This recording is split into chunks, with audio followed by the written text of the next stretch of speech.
नमस्कार दोस्तों, मैं अयोध्या भारती आज एक और टॉपिक लेके आए हैं। दुख का असली कारण। दुख का असली कारण कई बार आपने और किया है। दुख का असली कारण क्या है? कई बार आपने गौर किया है कि दुख का असली कारण क्या है? सांसारिक जीवन में दुख और सुख अचानक नहीं आते। आध्यात्मिक दर्शन कहता है कि प्रत्येक अनुभव हमारे अपने कर्मों का परिणाम है। हर कर्म मन पर एक छाप छोड़ता है, जिसे संस्कार कहा जाता है। यही संस्कार भविष्य में सुख दुख के रूप में फलित होते हैं और जीवन को जन्म मृत्यु के चक्र से बांधे रहते हैं। वास्तव में संस्कार परमात्मा की कोई भी सृष्टि या विकृति नहीं है, बल्कि हमारे अपने कर्मों की मानसिक प्रतिक्रिया है। मनुष्य स्वयं एक स्वतंत्र और पूर्ण सत्ता मानता है, जबकि उसकी व्यक्तिगत सत्ता अधूरी है। जब तक वह अपने अहंकार से ऊपर उठकर उस अंत सत्ता में विलीन नहीं होता, तब तक उसके दुख पूरी तरह समाप्त नहीं हो सकते।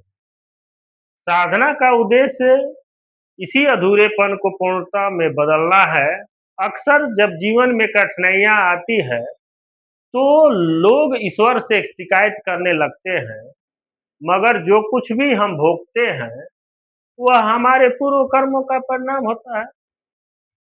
इसलिए दुख के समय दूसरों या ईश्वर को दोष देने के बजाय ईमानदारी से आत्मविश्लेषण करना चाहिए कि कौन गलत है, कौन सच्चा है।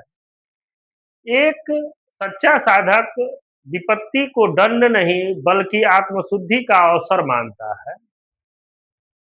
वह अपने पूर्व कर्मों से सीखता है और संकल्प लेता है कि भविष्य में ऐसे कर्म नहीं करेगा, जिससे नए संस्कार बने। जब तक संस्कारों की अग्नि शांत नहीं होती, तब तक जीवन में सुख दुख का क्रम चलता रहता है।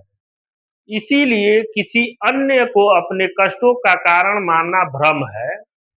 वे तो केवल हमारे कर्मों के परिणाम सामने लाने का माध्यम बनते हैं।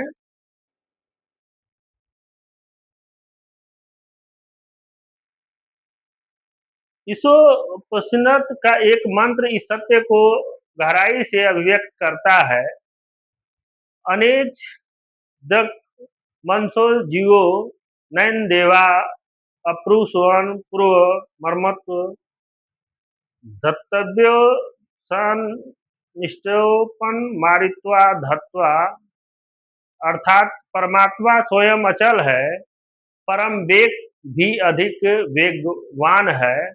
जहाँ सब कुछ पहले से विद्यमान हो, वहाँ गमन या पहुंचने का प्रश्न ही नहीं उठता।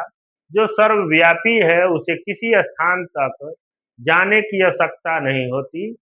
फिर भी उसकी चेतना समस्त समस्त दृष्टि सृष्टि को गति देती है। उसी की प्रेरणा से ग्रह तारे वायु जल और समस्त जीव निरंतर सक्रिय है। इसी चेतना सत्ता के कारण संसार में जीवन है, ऊर्जा है और सृष्टि में अद्भुत संतुलन है। इसलिए साधना का वास्तविक उद्देश्य केवल पूजा पाठ नहीं करना, बल्कि अपने संस्कारों को शुद्ध करना, कर्मों को परिष्कृत करना। जब मनुष्य अपने कर्मों की जिम्मेदारी स्वीकार करता है, अंत सत्ता को जीवन का लक्ष्य बनाता है और निरंतर उसका स्मरण करता है, तब उसके संस्कार क्षय होने लगते हैं। अतः वही साधक व्यक्ति की संकीर्णता से ऊपर उठकर परम चेतना में एकाकार हो जाता है। इस तरह का वीडियो देखने के लिए हमारे चैनल को सब्सक्राइब करें और अपने दोस्तों के साथ शेयर करें। जय हिंद।